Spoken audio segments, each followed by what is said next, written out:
Mais comment un si petit instrument peut faire autant de mal?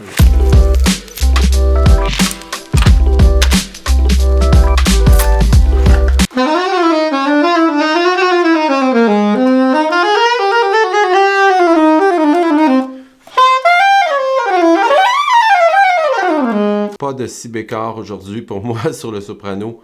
Ce tampon colle. Il y a pas longtemps, j'ai fait une vidéo et je t'expliquais que je m'étais fait mal à la main ici particulièrement, probablement à cause du soprano. J'ai cessé de jouer du soprano pendant plusieurs jours, puis ma main s'est totalement rétablie. Ça ne règle pas mon problème par contre parce que je souhaite aller en vacances et comme je vais aller faire quelques séjours avec la famille, des fois de 2 jours, 3 jours, mais parfois de 2 semaines cet été, il n'est pas question que je ne joue pas de saxophone pendant 2 semaines. Alors il faut absolument que je trouve une solution à ce niveau-là. Et mon choix s'était tourné vers le soprano plutôt que vers les autres saxophones. On s'entend que le baryton, c'est un peu trop gros. L'alto, ça pourrait le faire et le ténor aussi. Mais je préfère celui-ci parce que c'est beaucoup plus petit, beaucoup plus portatif. Sauf que là, j'ai vraiment un problème ici. Et je pense que j'ai jamais réalisé ça parce que je n'avais pas vraiment pratiqué, pour être honnête, sur le soprano pendant de longues périodes. J'ai plutôt toujours pratiqué sur mon saxophone ténor. Alors ma position était comme très relaxe, sans tension. Et là, ici, avec le soprano, c'est vraiment ça que j'expérimente. Il y a une espèce de tension ici dans ma main. Et c'est impossible que tu puisses pratiquer sur une longue période si tu as une tension dans ta main. Oublie ça, c'est certain que tu vas avoir des problèmes. Peu importe ce que tu fais, est-ce que tu ferais du jogging avec un genou tendu ou encore est-ce que tu ferais des push-ups uniquement sur tes doigts dans un but de t'entraîner sur le long terme? Et là, je ne sais pas exactement comment je pourrais régler le problème.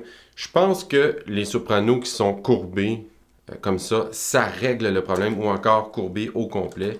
C'est probablement vers ça que je vais me diriger. Et ça, tu vois, j'expérimente ça seulement sur le soprano. Tu vois ici, pas de problème sur le ténor.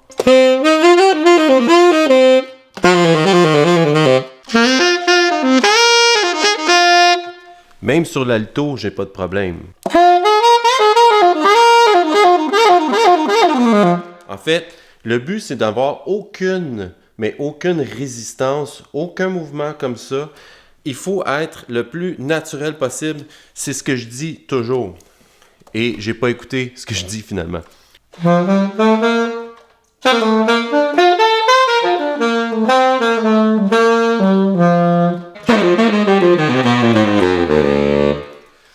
Même au baryton, j'ai pas ce problème-là.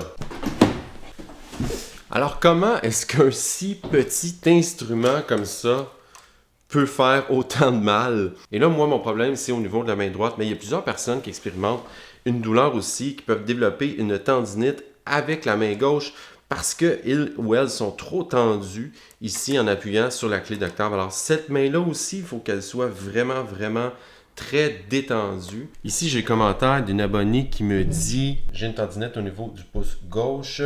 Je n'arrive pas à trouver une position sur la clé d'octave sans me crisper. Est-ce que la telle a fait un bon job? As-tu réussi à te libérer de ta tendinite? » Premièrement, je pense pas que j'ai eu une tendinite. Je pense que c'était un petit avertissement. Donc, étant donné que j'ai ciblé le problème assez rapidement et que j'ai cessé l'activité, mon problème s'est réglé très vite. Pour la telle, oui, ça l'a aidé.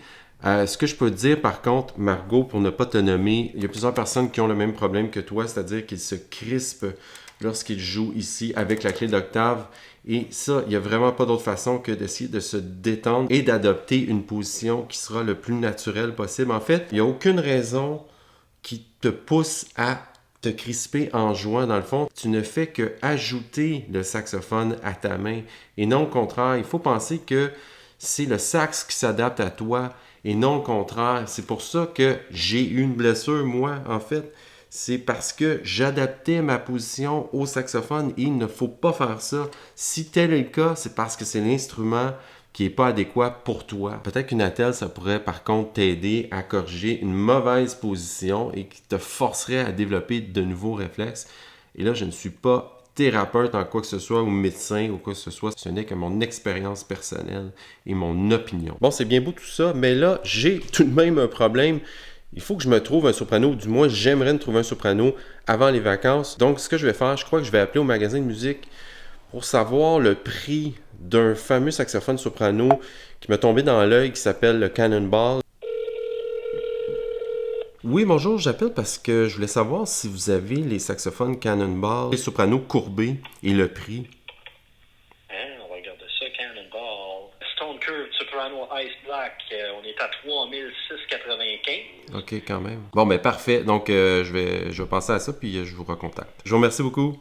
Bienvenue! OK, bye-bye, bonne journée. Bye-bye. OK, 3000 $, dans les 3000 $, là, c'est un peu plus que je pensais comme budget. Je vais regarder sur Internet. Il y a une marque de saxophone qui s'appelle Jean-Paul USA et j'ai vu quelques reviews de ça, là, pour être honnête.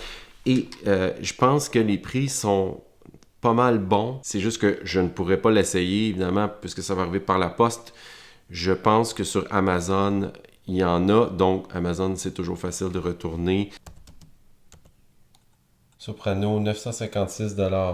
Ah, ici, 792 pour le gold et 956 pour le silver. Probablement que le Cannonball est de meilleure qualité, mais à ce prix-là, c'est vraiment, mais vraiment pas cher par rapport aux 3000 $ pour le Cannonball. Alors, j'ai vraiment envie de l'essayer. Temporairement en rupture de stock. Sincèrement, j'ai envie de le commander, sauf que la raison principale pour laquelle je veux acheter ça, bon, c'est pour régler mon problème de main, mais je pourrais très bien juste jouer du ténor, mais c'est principalement parce que je veux emmener cette petite bête en vacances et pouvoir jouer à tous les jours. Est-ce que ça va être arrivé à temps pour les vacances? Est-ce que ça vaut la peine? J'ai presque le goût de le commander et prendre la chance. Qu'est-ce que je fais? Passer la commande.